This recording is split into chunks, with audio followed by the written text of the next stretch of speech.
in a Bitcoin price, it goes up and down, up 700% and down 70%. That's the way to destroy an economy.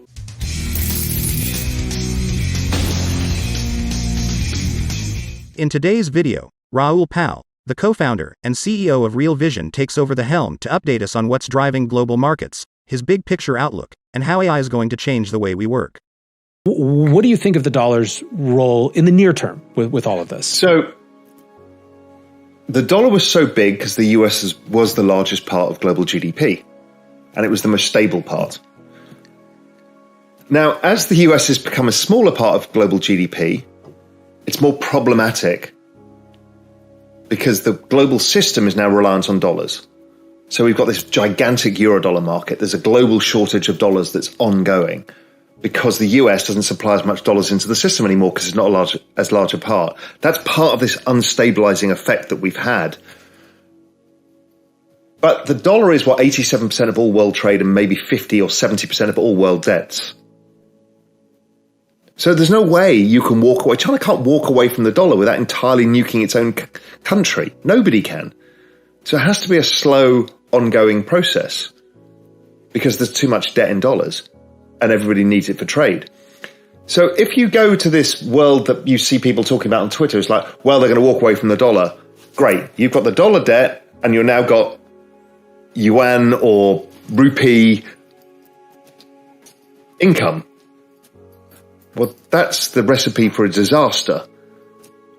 What most people have got is dollar debts and dollar income. If you're an oil producer, you can have dollar debts and you can have dollar income. It's the mismatch creates all sorts of problems. So I don't think this can happen quickly. And I don't know the answer to it. But that's why I'm not a believer in the dollar's going to collapse. Interesting enough, there's a very high correlation, lagged by 18 months, of the price of the dollar and QE. So the dollar rises in line with quantitative easing, but with an 18-month lag. I mean, look, if you owe somebody money, you essentially become a slave to them. You made an economic decision that you would forego some of your agency to have cash now. That's what the debt is, right?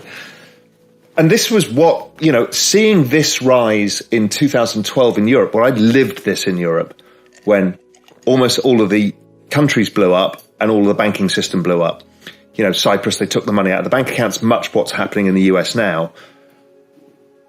And seeing everybody lose everything is what got me into crypto, because it gave me a sense of agency. And it is an answer to all of this. And that's why I've always referred to it as the Bitcoin life raft, or a parallel financial system. It's actually not parallel. It's actually converging. And I think it converged in 2020.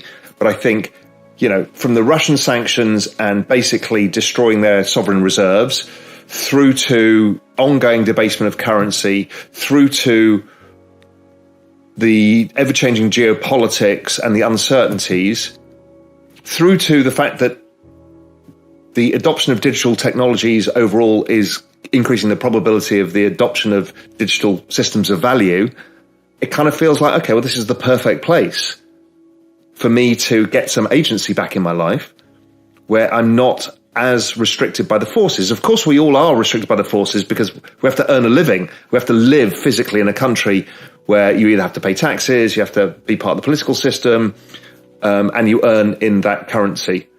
And you have a set of outcomes depending where the economy is. But at least this system gives some way of a way out. Obviously, adoption has been driven largely by individuals coming to the decision that this is valuable for them versus, big governments, which are sort of the exception, not the rule, deciding that this is valuable for them. Do you think that continues, or do you see more room as countries do try to shift out of sort of a fiat regime, out of a debt regime, for Bitcoin and other cryptos to play a role kind of on that larger scale? So going back to 2008, the big thing that changed was we lost trust. We lost trust in the system. People lost trust in the American dream or the European dream. They lost trust in banks. They lost trust in intermediaries. They've lost trust in media. They've lost trust. Foreign governments have lost trust. So nobody has trust. So, crypto is a trust-based system, which is interesting. But what it means that, okay, if you don't trust anybody, you need something that helps you. That traditionally was played by gold. I don't trust your money. You don't trust my money. I don't trust that you're going to do this. So I'm going to keep gold. But gold was also seizable. So crypto played a role in all of this, and it plays it at many levels. It's clearly not a system of money yet because it's too volatile. It's impossible to try and deal with daily transactions for bread in a Bitcoin price that goes up and down, up 700% and down 70%. That's the way to destroy an economy, volatile money. But in terms of long-term overall savings, because it offsets the debasement of currency, which is driven by the debt and the demographics and everything else, it works very well indeed, in fact, better than anything else. And because we've got this ongoing adoption of the technology. So when you go to, firstly, who's the biggest players in the world that are potentially moving into this market, and I think you and I have even talked about this in the past, it's the sovereign wealth funds. They have an infinite time horizon, and what they need is independence over all things. Now, most of them have an enormous amount of US treasuries, which they will do because they have dollar debts, dollar economy, everything else. So it's not like we're just going to sell all our treasuries, but they need other things. Now, they've been buying gold at record pace, obviously, because if the US seizes or renders useless the Russian reserves in US treasuries, then why would anybody want to hold US treasuries over an extended period of time? You either have to be friends of the US or you risk it. So I see a role, and that's, I think, one of the reasons why the Middle East is becoming very active participants in the market overall. And I think for individuals, because of the lack of trust, it's one thing we can trust because it's not driven by a government. All the governments can do is try and regulate it, but they can't get rid of it. And it actually empowers people to think that you're fighting the government when it comes to regulation. I mean, just look at Twitter. People love an enemy, and Gary Gensler is like enemy number one because he represents the old system, the system that let us all down. And he's kind of saying, look, we're there to protect you, and you never protected us in the first place. We'd rather take our own risks with our own money, which is the agency thing that you talked about. So I think that trend is unstoppable. But then obviously the layer of Web3 that lays on top of it, how can you use this technology in other new and unique ways, is the driver that turns it into a Metcalfe's law adoption model because you're building systems on top of a network itself. So it kind of becomes self-reinforcing. The other really, really big thing, and people don't really understand it yet, is Ethereum having a yield and a liquid yield out to 12 months means you've got a money market curve for the internet. And that gives you a value of money. It gives you an ability to price risk. What is a yield on a CeFi platform, risk adjusted versus ETH pure staking? It's very interesting because you're creating, I think ETH is actually almost a complete global digital economy right now, which is very interesting to me. And I'm going to be writing a piece on this as well about how in front of our eyes, we've actually built a whole new economy. I haven't really realized it. We kind of see bits of it. You've obviously paid attention to AI before. It wasn't like it just hit you over the head. But what was your personal experience of saying or of recognizing that this was different than just another new technology that had popped up in another hype cycle? It was when an old friend of mine, Emad Mostak, who's now become quite well known, Emad was a macro guy. I'd known him for years. He'd been on Real Vision, talk about emerging markets and stuff. Macro guy, very smart guy. And I'd known him for a decade or longer.